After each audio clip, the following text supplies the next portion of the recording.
In 1851, in what is now known as Iraq, archaeologist and explorer Sir Austin Henry Layard discovered a library with 22,000 tablets containing what we know to be the earliest writings on Earth. The writings date back to over 6,000 years ago when the region was known as Mesopotamia, Sumer, and Babylon.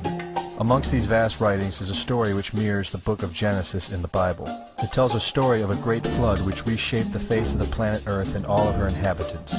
It tells a story of a tower built and the creation of the spoken word. One of these scrolls includes a star map of what appears to be a sun and its planets. The writings include detailed descriptions and maps of our solar system matching what we know today and beyond. It includes a 10th planet in an orbit between Mars and Jupiter. It is written that the 10th planet Nibiru was thrust into our solar system and collided with the planet Tiamat. The remaining bulk of Tiamat over time became Eridu, the Earth as we know it, and the rest of her became the asteroid belt. In retrograde to the other 9 planets, Nibiru took orbit around our Sun in a long ecliptic or apogee. Lasting 3,600 years, it passes between Mars and Jupiter. In recent years, based on the patterns of our known solar system, astronomers have been looking for a planet with this same orbit. In search of this planet, they discovered the planet Pluto. The search continues. According to the ancient texts, this detailed information was given to them by the Anunnaki, or those who from heaven to earth came. They described the Anunnaki as a reptilian race of gods which came to the earth in fiery ships from their home planet of Nibiru, the 10th planet. It is written that these Anunnaki came to the earth to mine gold and other elements to serve in protecting the atmosphere of their distant home planet. After a workers' revolt, the Anunnaki rulers began to genetically alter Cro-Magnon man to create a slave race, resulting in the human race. It was said that we were created by the gods in clay vessels. It is written that man was forbidden to depict the Anunnaki in their actual form. Just prior to the Great Flood, the bulk of the Anunnaki would return home, leaving numbers of them behind to watch over the earth. Anu was king. Assigned to Anu to heed his instructions. 300 in the heavens he stationed as a god. The ways of earth to define from the heaven. And on earth 600 he made reside. After he all their instructions had ordered, to the Anunnaki of heaven and of earth, he allotted their assignments. This story of reptilian gods from the heavens creating man is not at all uncommon. It in fact can be found in most every region of our planet. In Japan, emperors claim descent from dragon gods who came from the sky.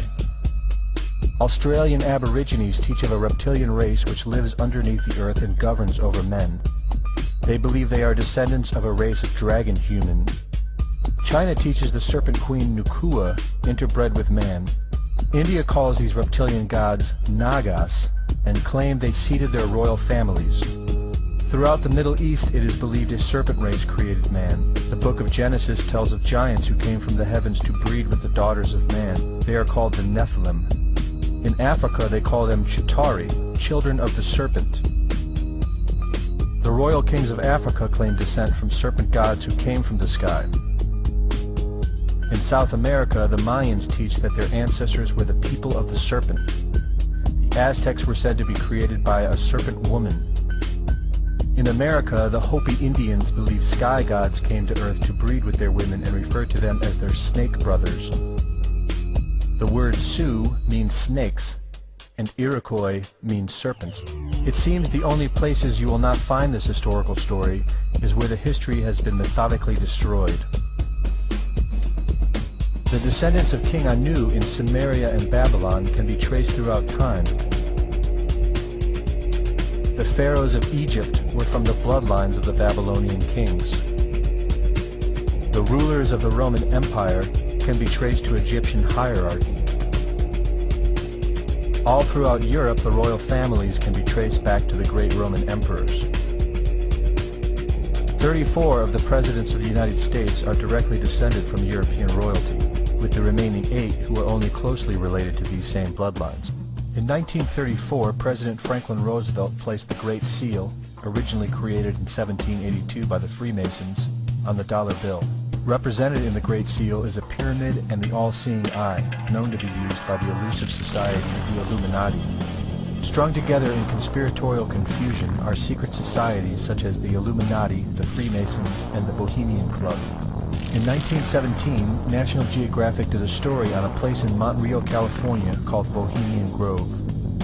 The story reports a place where the world's elite, members of the Bohemian Club, retreat to in late July and conduct an ancient occult ceremony called the Cremation of Care. Every year in July, the world's leaders, media moguls, and members of the World Bank spend 2 weeks of what is known as a men-only retreat at the Grove. In the year 2000, BBC television show World of Wonder infiltrated Bohemian Grove with hidden cameras and aired the video on the BBC. The video shows the large mass of men donning red and black robes and once again conducting the Cremation of Care ceremony.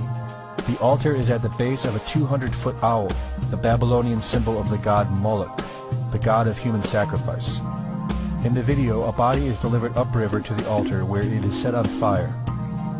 Upon being aired, members of the Bohemian Club reported that the ceremony is a put-on, merely done for entertainment and fun.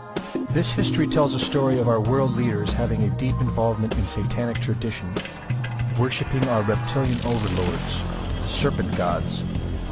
It poses the possibility that we may be and have always been enslaved by our leaders, no different than sheep or cattle. There is an endless amount of information out there which supports this, but don't take my word for it.